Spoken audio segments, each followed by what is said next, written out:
Tanggalan yung balakang.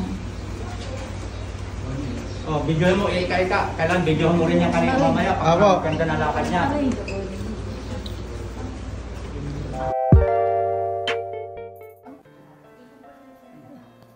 Lalayan mo. Hirap na sumakan. Kaya. Kapay mo dito. Sige po. Matatagalin yung po ako ha. Eh, pumitik na. Aray ko. Aray ko. Kaya? Aray ko.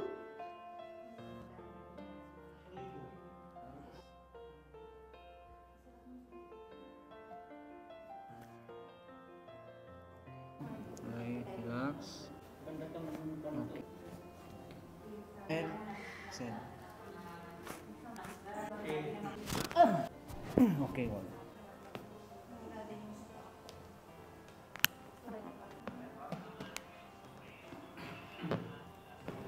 Okay, hilahin ko kay mama.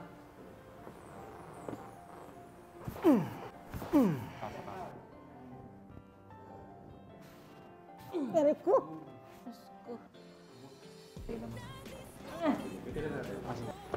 Lakad po kayo, mama. Okay.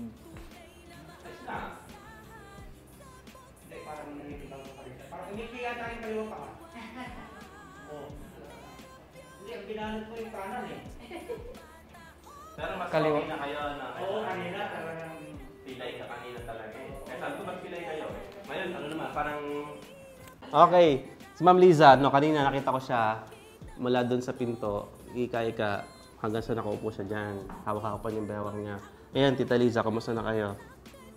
Okay. Malaki yung pagbabago sa'yo. Taon na to, di ba? Taon na, hindi niya alam kung ano nangyari sa kanya. Ang naalala lang niya, nag-bike daw siya. Maaaring ito may binuhat to. May binuhat or bumagsak na, hindi na niya matandaan. Nagkaroon na siya ng compression sa lumbar. Pwede ganyan, pwede rin slip disc. Yun ang kalimitan kasi pag ganyan ang sitwasyon mo. Pero hindi, wala na talaga. Wala talaga maalala. Anyway, mahalaga, umayos ka na ngayon, no? Opo. Taga-saan nga po kayo? Trece Martires. Ma'am, congratulations, Tita Liza. Nakita tayo sa Tagaytay.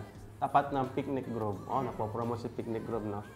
Master Carl, Salamat po, no? salamat sa'yo. Nagkataon lang na merong smog ngayong araw na to. Wala pasok ng Cavite, walang pasok din ng Batangas. Okay. Tuloy pa rin tayo. Makikita tayo sa Santo Tomas. Opo, sige. Pabuli namin.